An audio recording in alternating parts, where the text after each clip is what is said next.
온몸 속에 쌓여있는 독소를 정화하고 제거하는 비결에 대해서 말씀을 전합니다. 사람은 살아오면서 자신도 잘 모르게 온몸 속에 쌓이는 독소로 인해서 알고 모르고 영적으로, 육체적으로, 정신적으로 고통을 당하면서 살아갑니다. 잠재의식 무의식에 쌓이는 독소는 현재의식에 지대한 영향을 끼칩니다. 우리는 현재의식을 잘 분별해야 합니다. 현재의식은 잠재의식의 산물이기 때문입니다. 현재의식은 잠재의식에 뭉쳐진 독소에서 올라오는 경우가 많기 때문에 그렇습니다. 잠재의식에 독소가 쌓이면 현재의식에 영향을 끼치기 때문에 몸속에 독소를 배출하라고 하는 것입니다. 모두 현재의식에 문제를 일으키기 때문에 한방이나 양방에서 독소를 배출하라고 하는 것입니다. 예를 들자면 저는 병원에 치유 전도를 3년 이상을 다녔습니다. 그것도 월화 목금 5일씩 아침에 8시 반에 나가면 오후 6시까지 다녔습니다. 전도하다 보면 얼굴이 잘생기고 건강하게 생긴 30, 40대 여성이 입원해 있는 경우를 자주 봅니다. 이분들에게 아니 젊으신 분이 어디가 아파서 입원을 하셨습니까 하고 질문하면 모두 하나 같아. 목사님 저에게 말 시키지 마세요. 저 3일 말씀 태어납니다. 이분들이 모두 몸속에 독소로 인해서 현재성에 영향을 끼쳐서 화병이나 스트레스나 신경성 질병으로 입원을 한 것입니다. 이분들이 사정을 들어보면 남편하고 다투기만 하면 온몸을 가누기가 힘들 정도로 몸이 처집니다. 마음은 원인에 육신이 따라주지 않는 것입니다. 모두 몸속에 남자에 대한 상처를 발명한 독소가 형성되어 현재의식에 영향을 끼치기 때문에 남편하고 다투기만 하면 속에서 상처가 현재의식에 영향을 끼쳐서 몸을 가누기가 힘들게 하는 것입니다. 며칠이 지나면 다시 독소가 몸속으로 내려가니 회복이 되는 겁니다. 그러다가 또 다투어서 졌다고 생각되면 쓰러지는 것입니다. 다시 몸속에 독소가 현재의식에 위로 올라왔기 때문입니다. 이런 분들이 몸속에 독소를 성령역사로 밖으로 배출하고 내면이 성령으로 채워야 이런 일이 생기지 않게 됩니다. 시간을 투자해야 돼요. 이렇게 주기적으로 반복적인 역사의 근본을 해결하지 않으면 나중에 경영기에 들어서는 정말 견딜 수 없는 전인적인 문제가 발생하여 명치 끝에 독소가 쌓여서 건들기만 하면 악하면서 소리를 지르게 됩니다. 한방에서 우라병이라고 그럽니다. 우라병은 명치 끝에 화가 뭉쳐서 조그만 스트레스만 받아도 숨이 컥컥 막히고 힘이 없고 사는 것이 고통이라고 합니다. 머리가 깨진 것 같이 아프고 위장장애가 생기고 영수성 식도염이 생깁니다. 소장과 대장에 적재물이 쌓여서 먹는 대로 배설이 되지 않습니다. 변비가 되기도 합니다. 몸이 붓게 됩니다. 체중이 늘어납니다. 모든 몸속에 독소가 현대식 영향을 끼침으로 생기는 질병들입니다. 모두 몸속의 독소를 성령의 역사로 녹이고 배출해야 건강하게 살아갈 수가 있는 거예요. 그래서 성령의 은혜 정말 좋은 겁니다. 정말 예수님이 성령을 주셔가지고 우리 온몸을 하늘나라 만들려고 성령을 주셨는데 성령에서 온몸이 정말 좋습니다. 하나님의 예고에서 430년 동안 종살이 한 이스라엘인들에게 적과 꿀이 흐르는 가나안 땅을 약속해 주셨습니다. 큰 기대와 기쁨으로 모세를 따라 그들이 험한 광야를 천신만고로 지나면서 가나안 땅을 바라보고 국경지대인 가나안에서 바리나까지 왔습니다. 그러나 결국 그들은 약속의 땅에 들어가지 못하고 도로 광야에 쫓겨나가 40년 동안 방황하다가 20살 이상 애국에서 나온 모든 사람 다 죽고 말았습니다. 왜 그들이 가나안 땅에 들어가지 못했을까요? 바로 현재의식의 결과입니다. 인간의 마음은 감각기관에 느끼는 현재의식과 현재의식이 여러 가지 경험을 주도하는 잠재의식이 있습니다. 현재의식은 한다 안 한다 좋다 나쁘다 등을 생각하고 이성적으로 판단하고 결정할 수 있으며 잠재의식은 그 사람의 느낀 감정을 만들어내는 일을 합니다. 요즘에 잠재의식이 정리되지 않으면 여러분 인생이 자꾸 꼬이는 거예요. 사람의 생각과 느낌은 서로 다른 마음의 영역에서 만들어지는 것임으로써 그 사람의 인간된 모습을 외부에 있는 사람들에게는 전달해 주는 역할을 합니다. 시어머니에게 상처를 많이 받고 살아가는 며느리가 시어머니와 비슷한 사람이 자신에게 싫은 말을 하면 잠재의식이 자기도 의식하지 못하는 순간 분노와 혈기가 나오게 하는 것입니다. 현재의식에 만들어지는 생각이 사람의 의지에 의해서 만들어지는 것이라면 잠재의식에 만들어지는 느낌, 감정은 사람의 의지와는 전혀 상관없는 잠재의식이 만들어집니다. 그 현재의식이 밑바닥에 있는 잠재의식은 인간이 태어날 이후 모든 행복하고 불행하고 기쁘고 슬프고 잘하고 못하고 등등 모든 인생 경험이 컴퓨터에 입력되어 기록되어 있습니다. 잠재의식은 의식이 내부 깊숙이 숨겨진 엄청난 능력입니다. 근데 이 잠재의식을 정화시키고 치유할 수 있는 세상 약 무엇은 없어요.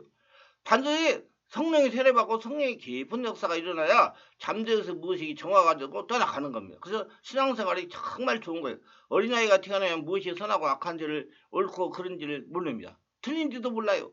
그는 가장 가까이서 말하고 행동하는 사람이 누구냐에 따라서 그의 잠재의식은 형성돼요. 이스라엘 사람들이 애굽에서 어렸을 때 애굽 사람에게 받은 잠재의식의 상처가 현재의식, 느낀 그 감정이 작용하여 하나님 눈으로 가나안 땅을 바라보지 못했기 때문에 그런 문제가 일어난 겁니다. 그래서 가나안 목전에서 40년간 방황하다 죽었습니다.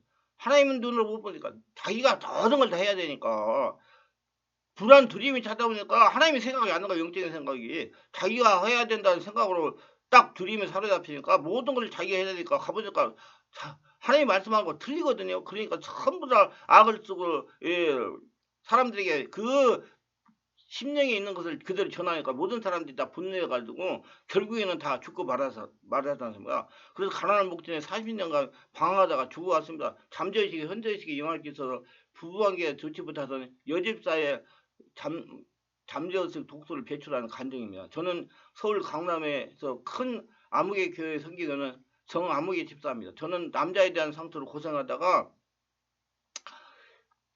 마음속에 독소를 발견하고 배출하여 자유함을 받았습니다. 부부싸움은 내가 꼭 이겨야 됩니다. 그래서 남편하고 싸워서 이기면 좋아서 노래를 부르고 다닐 정도이지만 반대로 지면 3일씩 이불을 뒤집어 쓰고 누워있었습니다. 남편이 저에게 이래라 저래라 하면 저도 모르게 속에서 혈기와 분노가 튀어나왔습니다. 순간 남편에게 말다꾸를 했습니다. 남편이 한마디 하면 저는 세마디로 대꾸를 했습니다. 저도 모르게 속에서 분노가 섞인 말대꾸를 해대는 것입니다. 그럼 툭하면 말다툼입니다. 하루도 조용하게 지내는 날이 없었던 것입니다.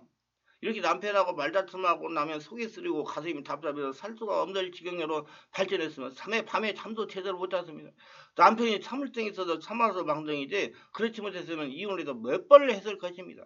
하루는 남편이 저에게 이런 말을 하는 겁니다. 나 당신이 무섭다. 이 무섭다는 소리에 충격을 받았습니다. 그래서 무슨 말인가 하고 구역예배에 가서 이 얘기를 했습니다. 그러자 거기 내면의 상처에 대해서 이해하시는 집사님이 이렇게 말하는 것입니다. 집사님 상처 때문에 몸속과 독속에 쌓여가지고 그러는 겁니다. 상처가 포화 상태입니다.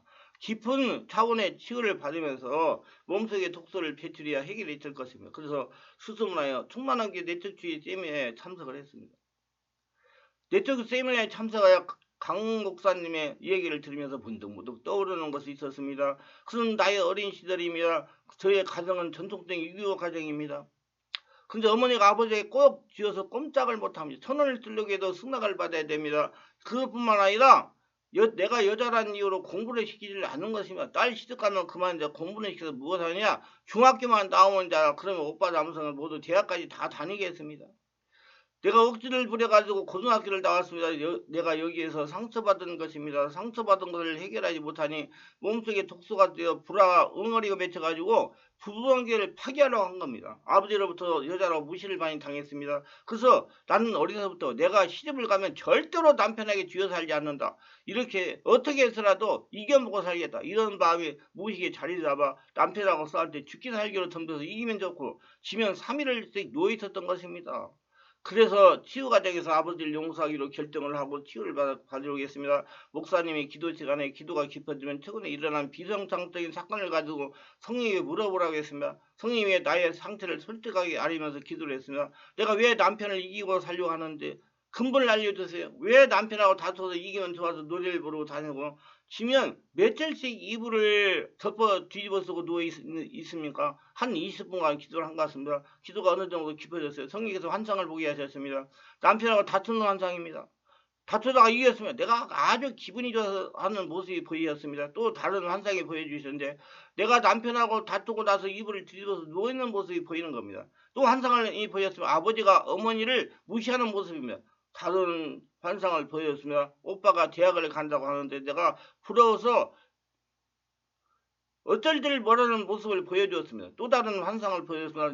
이제 아버지가 나에게 딸 시집 가면 그만데 공부는 무슨 공부하면서 혈기를 내는 모습이 보이는 것입니다. 그것을 보는 순간 저의 가슴이 터지는 같은 고통을 느꼈습니다. 너무나 가슴이 아파서 호흡을 제대로 할 수가 없었습니다. 성령께서 이렇게 감동을 주셨습니다. 내가 이 아버지에게 받은 상처를 때문에 남편하고 싸워서 이기면 좋아서 어쩔 줄 모르고 지면 상처가 올라와 감당을 못하고 3일씩 누워있었던 것이란다.